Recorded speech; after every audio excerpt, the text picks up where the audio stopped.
बच्चों, क्या आपने कभी सोचा है कि हम हर साल दशहरे पर रावण का पुतला क्यों जलाते हैं? क्या सचमुच रावण इतना बुरा था? चलिए, आज जानते हैं दशहरे की पूरी कहानी। दशहरा का परिचय। दशहरा को हम विजयादशमी भी कहते हैं। यह त्योहार हमें सिखाता है, सच्चाई कितनी भी मुश्किल क्यों न हो, अंत में वही जीतती है। भारत के अलग अलग हिस्सों में लोग इसे अलग तरीके से मनाते हैं। कहीं रामलीला होती है, कहीं रावण दहन होता है और कहीं लोग इस दिन देवी दुर्गा की विजय का उत्सव मनाते हैं। प्यारे बच्चों, अब चलो सुनते हैं भगवान श्री राम और रावण की मज़ेदार कहानी। तैयार हो? बहुत समय पहले अयोध्या में राजा दशरथ के पुत्र राम रहते थे। राम बहुत ही सत्यवादी, साहसी और धर्म का पालन करने वाले थे। राम जी अपनी पत्नी सीता और भाई लक्ष्मण के साथ वनवास में गए। तभी राक्षसों का राजा रावण अपनी चालाकी से माता सीता का हरण कर उन्हें अपने रथ में बैठाकर लंका ले गया। तो बच्चों, अगर कोई आपकी प्यारी चीज चुरा ले जाए तो आपको कैसा लगेगा? बिल्कुल वैसा ही राम जी के साथ हुआ।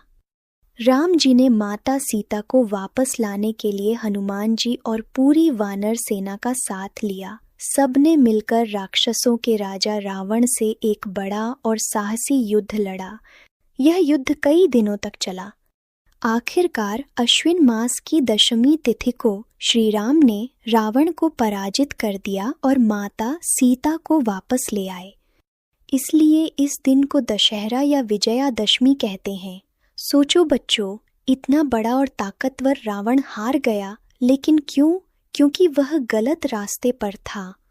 अब बच्चों, चलो जानते हैं कि रावण दहन की परंपरा क्यों होती है और इसके पीछे छुपा क्या कारण है। हर साल दशहरे पर बड़े बड़े मैदानों में रावण, मेघनाद और कुंभकर्ण के पुतले बनाए जाते हैं। शाम को उन्हें जलाया जाता है। यह हमें याद दिलाता है कि बुराई कितनी भी बड़ी क्यों न हो, उसका अंत जरूर होता है।